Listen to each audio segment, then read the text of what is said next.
Hello, everybody. Welcome to the Buckeye Weekly Podcast. I'm Tony Gerdeman here, as always, with Tom or Tom. How's it going? Tony, we just got to do what is known as the fastest 45 minutes in sports, the media day press conference here at the Cotton Bowl, where you can talk to anyone you want to associated with the Ohio State football program. And after a year of talking to kind of largely the same group of people, it's like, it turns out, boy, there's a lot of people I'd like to talk to, and there was not enough time to talk to all of them. Not enough time. And yes, you can talk to them, provided you can find them. Yeah. And that's when they're wearing white jumpsuits with white numbers, It's hard to necessarily identify. But one of the things that we like to do for these types of instances is talk to the young guys that we haven't gotten a chance to talk to, or talk to some of the coaches we haven't got a chance to talk to about the young guys or about other things. And so that's what those 45 minutes were spent trying to do. And the first thing for me, so I was talking with Tavien St. about life on the scout team and how that has, and I also talked with Billy Fessler about it, and Billy Fessler says, all football is good football, especially for a quarterback, where basically you're not necessarily practicing the Ohio State offense. You're practicing the other team's offense that you're going to face that week. And you're given cards, and this is what it's going to look like. So your brain really has to stay malleable in terms of what you're doing, and how that has helped him be not just ready for the Ohio State offense, because they practice that as well, but just the growth that he has taken from having to stay so mentally pliable for the scout team has helped him this year as well. Yeah, and we sort of divided this up where you mostly had offense and I mostly had defense. Talking to a bunch of the younger defensive guys, it was a lot about watching film and what they've learned. And, going through that first year, you're seeing a bunch of stuff you've never seen before. And for Tavien St. Clair, he's kind of speed running that, because he's seeing a bunch of stuff when he's looking at opposing defenses, but also looking at the Ohio State offense, but also the opposing team's offense. You're seeing a ton of stuff, and that's all. You just put that in that mental Rolodex. That really adds up over time, because every time we talk to first-year guys, it's, they come in the spring, and what are they drinking through, Tony? Fire hose. A fire hose, that is correct. They're drinking through a fire hose in the spring. And then the first game shows up, and they feel like, okay, maybe I'm ready. And the first game happens, and then it's like, oh boy, this is going real fast. And then by the time you get to the end of your first season, generally, stuff starts slowing down. And that's a lot of, you've seen it in practice, you've worked it, but also you've sat in that film room. If you're a safety, I talked to Faheem Delaine, sitting in the film room with Caleb Downs and watching film with Caleb Downs and Matt Guerreri and the whole coaching staff. Cornerbacks, sitting in the film room, watching film with Jermaine Matthews, watching film with Davis Nigbenozin. These are guys who have sort of been there, done that, and all these guys talked about, the schematic stuff, but really a lot of the little stuff that they pick up in the film room where it's just hand placement, or hey, a guy has his feet this way, that's maybe a tip-off. Hey, the offensive lineman's stance is slightly different. That may be an indication that it's a run versus a pass, whatever it is. So Tavien also mentioned the conversations he's had with Matt Patricia via scout team and things of that nature. So then I went and asked Matt Patricia about it. He's like, I love talking to quarterbacks. I want them to know. I want them to tell me what they're seeing, but I also want to help them and let them know what I'm seeing. And there have been times this year where Tavien makes a play and he tells them, like, that was a great read, that was a great play, and he's really, really impressed with Tavien St. Clair. And as Billy Fessler said, Tavien has all of the tools. It's just like any quarterback, it's picking up the mental side. With Matt Patricia, I spent a couple minutes with him. I asked him, what itch does college football scratch that the NFL can't? He's like, well, there are two sides to that. The NFL does some stuff that college football can't, but with college, so many schools they tell players, we're going to get you to the NFL, we're going to get you to the NFL, we're going to get you to the NFL. He's like, I've been an assistant coach, I've been a head coach, I've been a GM, I've been this, I've been that. I am trying to get players to stay in the NFL. And that's what his design is, and that's what his goal is for these players, and that's what he tells them. Like, I know what it looks like. Yeah. And it's not just making it there. People think if you make it there, then the job is done. Yeah. That's just the first part of it. That's Jimbo Fisher, Florida State quarterbacks. Right. Jimbo gets him paid once, and then EJ Manuel's out of the league, and Christian Ponder's out of the league, and he's getting that second contract. And you look at the number of, first of all, the number of Ohio State players that are defensive players of the year in the NFL. It's like virtually every year it's an Ohio State player. And, you know, the number of guys who are on the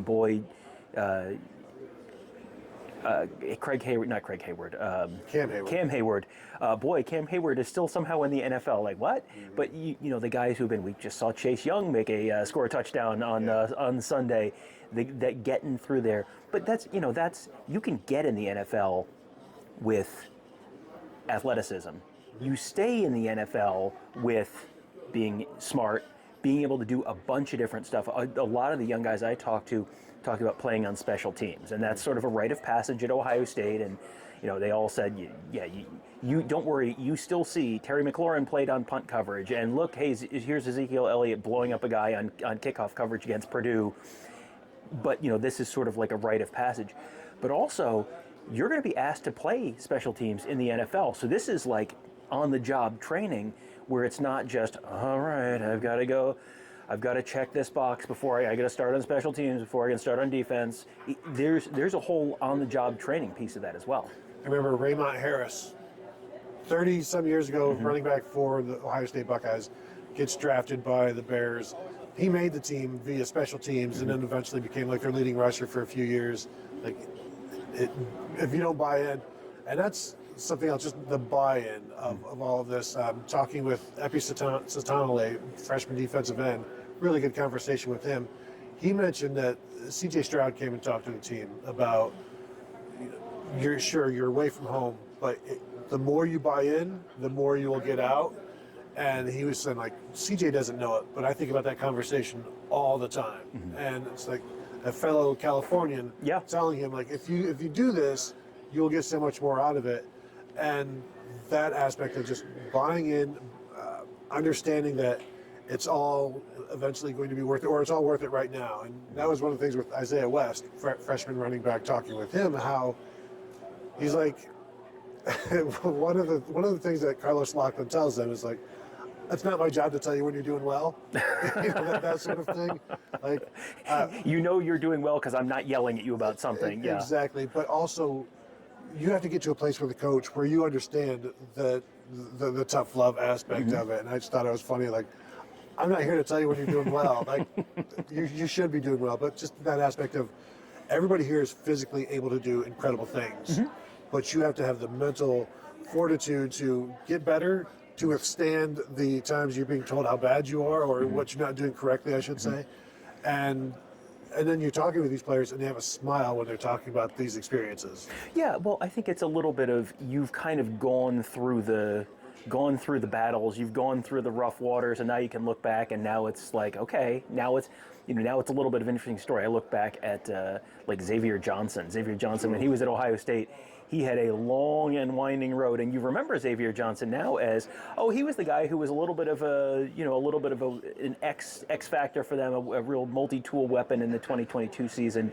Had the touchdown against Notre Dame, had the touchdown against Georgia, and boy, what an incredible season he had. There was a whole lot of prologue before that in Xavier Johnson's story, and he always talked about the fact that he was about ready to walk away. He was a walk-on.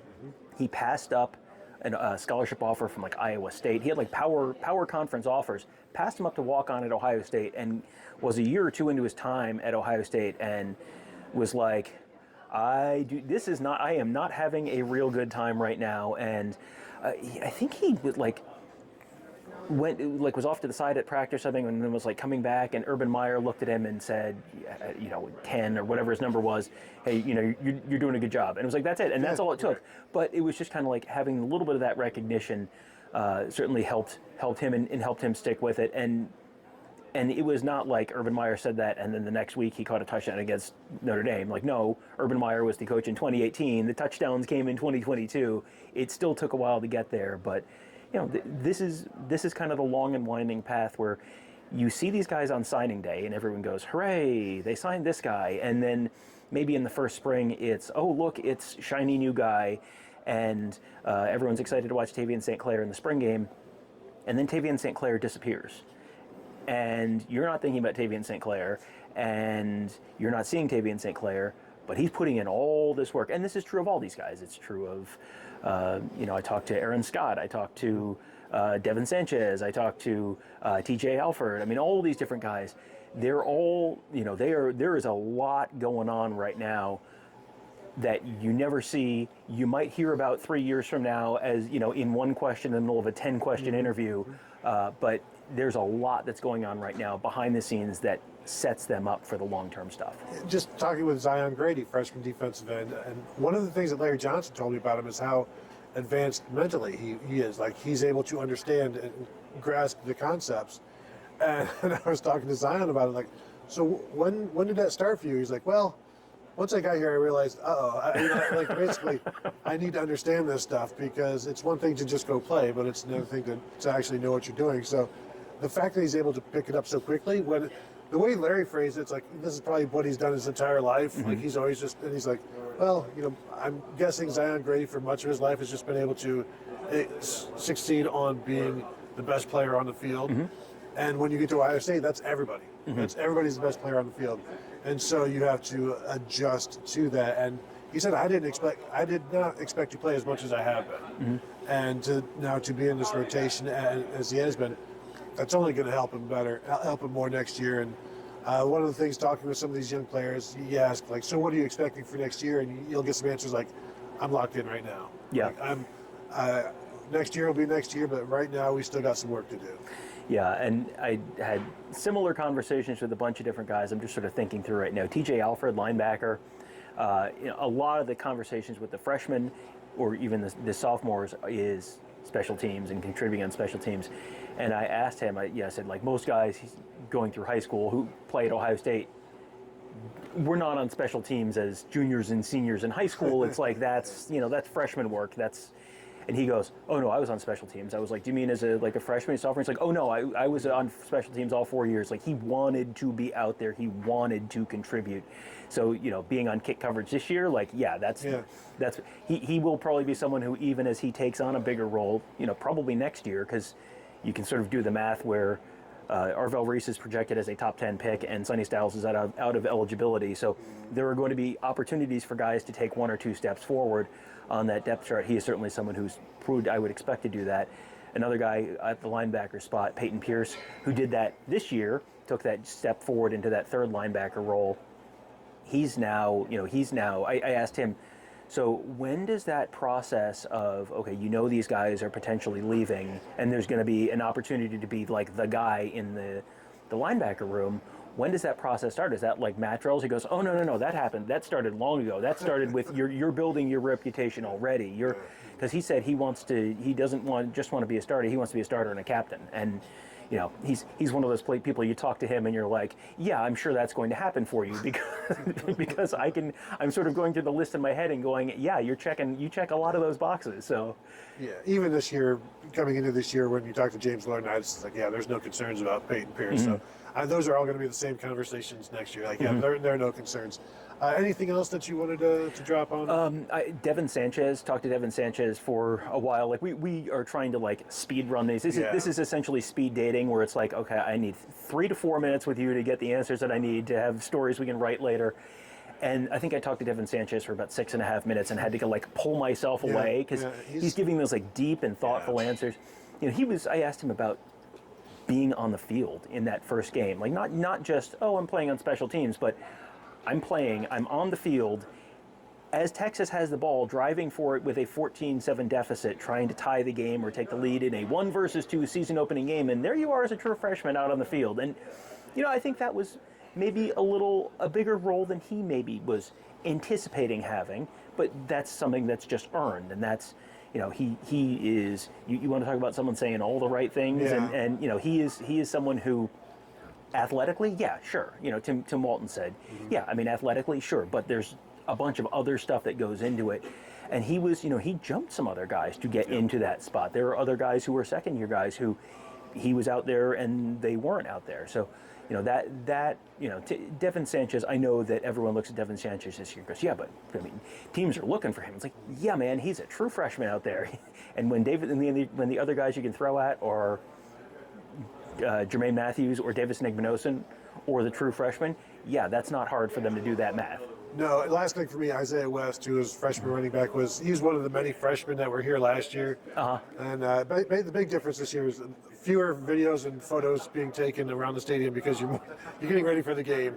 So it's like these freshmen coming in, they're taking all of these photos and stuff, and it's like it's much different now because you're going to be playing in a game. And the incoming freshmen are not here. That was a rule change this year that they are not here this year, which is too bad because Tavien Sanchez talked a bunch about how beneficial that was. A lot of the guys we talked to today were here as the incoming freshman class last year, Faheem Delaine and Tavien Sanchez. He talked about practicing and how beneficial that was, and also not just practicing, but also going through this process and seeing this is what it takes. Tavien St. Clair has already seen what it takes to be in the quarterback room to go through a national championship run.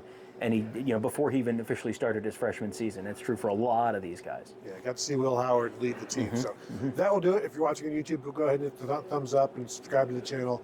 All of that, we've got to really get ready to run for the Miami Media Day right now. But thank you all for tuning in, and we will talk to you all later.